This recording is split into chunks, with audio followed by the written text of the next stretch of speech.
Hey everyone, Superman Florida here.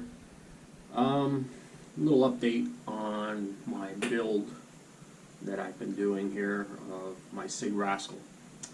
Last night I was kind of perplexed after I started covering the tail surfaces of my aircraft.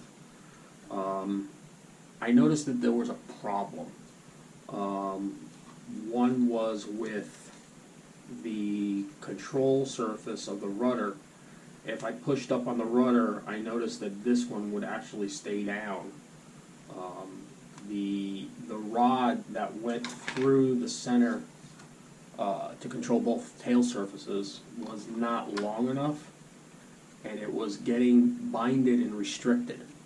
So I ended up taking all of the covering off and decided I'm going to rebuild this right now. So what I did is I took the tail surfaces off. I made a longer wire, control rod wire, and made it a little bit bigger. As a matter of fact, here is the old wire that was being used to control both elevators.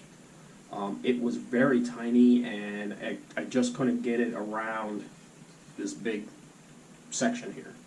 So I made a longer one. It now works better, a little bit better movement, and plus this was pretty binding, so I made a different size. Also, I looked at the size of my rudder. So this was my rudder, and I had a real problem with it because it was kind of tiny. You know, this was how much surface I was going to get out of control. So I kind of thought about it. I was like, you know what? People have told me that when you have a small rudder, it makes it a little difficult to fly the plane, and you don't get too much of a real movement out of that aircraft.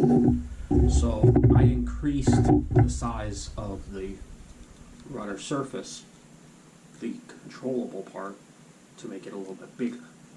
So I think now, with the two different sizes, as you can see here, it'll make it a little bit better and a little bit easier to control.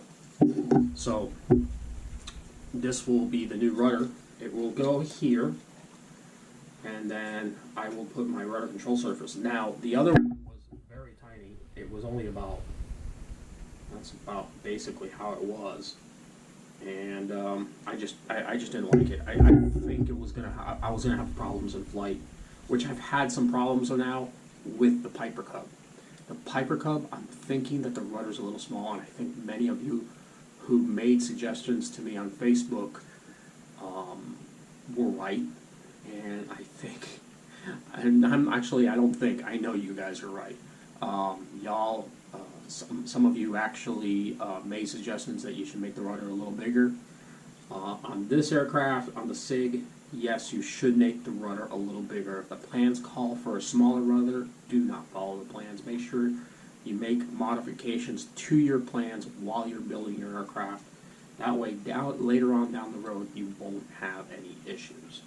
So I made the rudder a little bigger. I think now I'll have a little bit better control over the pitch and yaw, or left and right banks, with more area. So now is the time that I will start covering the tail surfaces and getting my controls inside the aircraft. So I'll continue onward, pounding away at this one.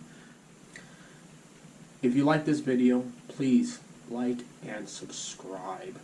I'm trying to build my subscribers onto this channel and spread the word about me. Superman out.